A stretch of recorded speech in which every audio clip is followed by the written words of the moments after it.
ሰላም እንደምን አላችሁ ውድ የመናኔ ዘበአማን ሚዲያ ተከታታዮች፣ እነሆ ዛሬ ደግሞ እውነተኛ ወዳጆቻችን እነማን ናቸው የሚለውን በትክክል የምንለይበትን አስተማሪ ታሪክ ይዘንላችሁ ቀርበናል። እርግጠኛ ሆኜ የምነግራችሁ ኦርቶዶክሳዊ የሆኑ መንፈሳዊ ቁም ነገሮችን መስማት የምትሹ ከሆነ ይህ ትክክለኛው ቻናል ነውና ሰብስክራይብ በማድረግ አብራችሁን ሆኑ። ወደ ጉዳይ እገባለሁ። ወንጌላዊ ዮሐንስ ጽፎ እንዳስቀመጠልን ጌታችን መድኃኒታችን ኢየሱስ ክርስቶስ ከሙታን ከተነሳ በኋላ ሐዋርያትን ዓሣ ሲያጠምዱ አግኝቷቸው ነበር። በዚህ ጊዜ ጌታችን ኢየሱስ ክርስቶስ ሐዋርያው ጴጥሮስን እየደጋገመ 3 ጊዜ ተመሳሳይ ጥያቄ ጠይቆታል። የዮና ልጅ ስምዖን ሆይ ትወደኛለህን? እያለ ታዲያ 3 ጊዜ በመጠየቁ ቅዱስ ጴጥሮስ እጅግ ተከፍቶ እንደነበር መጽሐፍ ይነግረናል። የቅዱስ ጴጥሮስ መከፋት ምስጢሩ ደግሞ 3 ጊዜ እየደጋገመ ትወደኛለህ የሚለኝ ከዚህ በፊት እኔ ደጋግሜ ስለከዳሁት እሱም በማሰብ ይሁን ብሎ ነበር። ጉዳዩ ግን እንደዛ አልነበረም። ጌታችን ኢየሱስ ክርስቶስ ከዚህ በፊት ቅዱስ ጴጥሮስ የፈጸመውን ክህደት አስቦ እርሱን የማሸማቀቅ ስራ ሲሰራ አልነበረም። እንደዛ እንዳልሆነ የምናውቀው ቅዱስ ጴጥሮስ ጥያቄዎቹን ከተጠየቀ በኋላ ይሰጠው የነበረው ኃላፊነት ትልቅ ምስክር ነው። ከዚህ በተጨማሪ ዋና ዓላማው ማሸማቀቅ ቢሆን ኖሮ ጥያቄው ትወደኛለህን አልነበረም የሚሆነው። ሁለተኛ አትከዳኝም አይደል ነበር ሊሆን የሚገባው። በነገራችን ላይ በሰው ሰውኛ ስናየው ግን ቅዱስ ጴጥሮስ ጌታን ከመክዳቱ በላይ የከዳበት ጊዜ ግን እጅግ አሳማሚ ነው።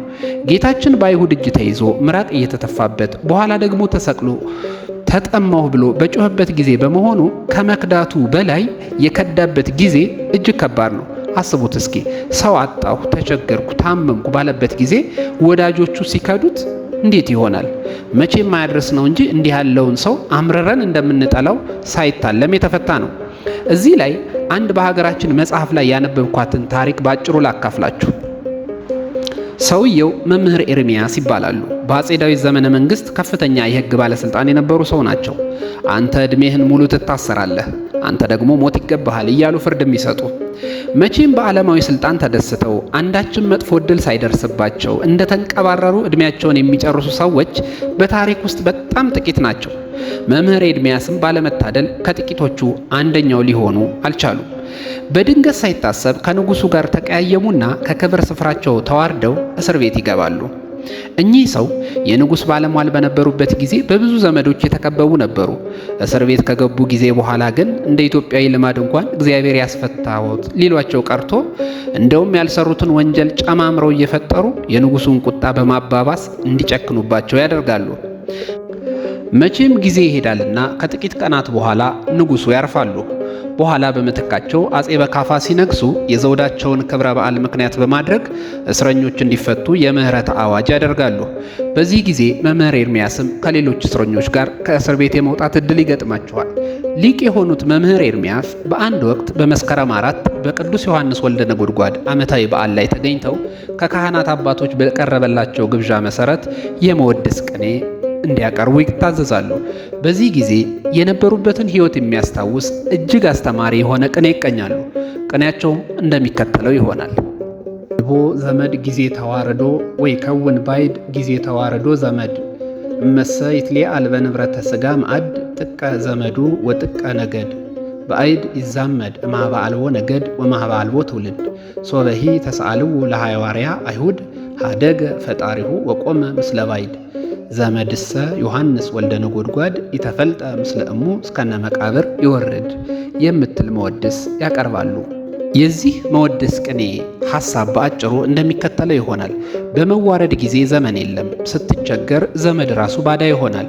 በሥጋ ሀብት ከፍ ከፍ ያልክ እንደሆነ ግን በሥጋ የማይዛመድህ ዘመድ ልሁንህ ብሎ ይቀርባል። ለዚህ ማሳያ የሚሆነው ቅዱስ ጴጥሮስ ነው ይላሉ። ጌታ በአይሁድ እጅ ወድቆ በተያዘ ጊዜ የተቸገረ መስሎ ቢታየው አላውቀውም ብሎ ከዳው ይላሉ። ይህም በእስር ቤት በነበሩበት ጊዜ ወዳጆቻቸው ምን ያህል እንደራቋቸው ለማሳየት የሄዱበት ርቀት ነው። ታዲያ እኚህ ሰው ትልቅ ነገር ተናግረዋል። ሲሳካልህ ስትችል ወይም ደግሞ ያገኘህ ሲመስለው ባዳ ራሱ ዘመድ ካልሆንኩህ ነው የሚለው። ስታጣ ስትቸገር ግን የኔ ያልከው ሰው ራሱ አላውቅህም ይልሃል። ታዲያ እኚህ ምሁር ቅኔያቸውን እንዲህ ብለው ይጨርሳሉ። ዘመድሰ ዮሐንስ ወልደ ነጎድጓድ ይተፈልጠ ምስለ እሙ እስከነ መቃብር ይወርድ። ዘመድ ማለት ይላሉ፣ ዘመድ ማለት ዮሐንስ ወልደ ነጎድጓድ ነው። ጌታ መቃብር እስኪወርድ ጊዜ ድረስ ከእናቱ ከማርያም ዘንድ አልተለየምና ይላሉ። እውነት ብለዋል።